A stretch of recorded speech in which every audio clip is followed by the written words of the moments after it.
गोदाम logistic park याचं माननीय गडकरी साहेबांनी आणि आम्ही उद्घाटन केलेलं आहे। अतिशय स्टेट ऑफ आर्ट अशा प्रकारची फॅसिलिटी तयार झालेली आहे। 100पेक्षा जास्त एकरावर हे काम यांनी केलेलं आहे आणि यामुळे उद्योगाच्या क्षेत्रामध्ये लॉजिस्टिक्समध्ये मॅन्युफॅक्चरिंगमध्ये खूप मोठा फायदा नागपूरला होणार आहे। आज आपण जर बघितलं तर गेल्या काही काळात आपण जी लॉजिस्टिक्स पॉलिसी तयार केली त्यामुळे नागपूर हे देशातलं एक लॉजिस्टिक हब होत आहे।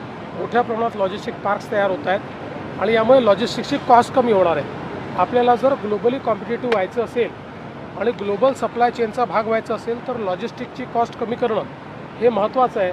तेच काम आज आपण या माध्यमातून करतो। सर हे सांगा, ज्या ठिकाणी आपण 6 महिन्यामध्ये फॅसिलिटी उभी झालेली आहे, समृद्धी महामार्गसुद्धा एक्सटेन्शन येतो आहे, चंद्रपूर गडचिरोली वडसा, आगामी काळामध्ये लॉजिस्टिक्स संदर्भामध्ये काय काय होणार? मला असं वाटतं की आता काम वेगानं करणं हेच अत्यंत महत्त्वाचं आहे आणि ते अतिशय वेगाने या ठिकाणी काम झालं आहे आणि विशेषतः हा जो समृद्धीचं एक्सटेन्शन आहे याच्यामुळे संपूर्ण पूर्व विदर्भ जो आहे हा औद्योगिकदृष्ट्या अतिशय पुढारलेला होईल आणि त्यातनं लॉजिस्टिक्सची कॉस्ट मोठ्या प्रमाणात आपण कमी करू शकू आणि त्यातनं रोजगाराची निर्मिती खूप मोठ्या प्रमाणात होणार आहे। आज आपण बघितलं आहे लॉजिस्टिक पार्कमध्ये सगळ्यात जास्त रोजगार असतो।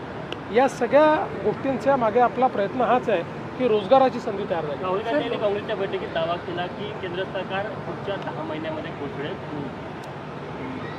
मुंगेरी लाल के हसीन सपने अशा प्रकारची एक सिरियल यायची, त्याच्यापेक्षा जास्त हे काही राहुल गांधी ने दावा किया है कि आने वाले 10 महीनों में केंद्र की सरकार गिरेगी।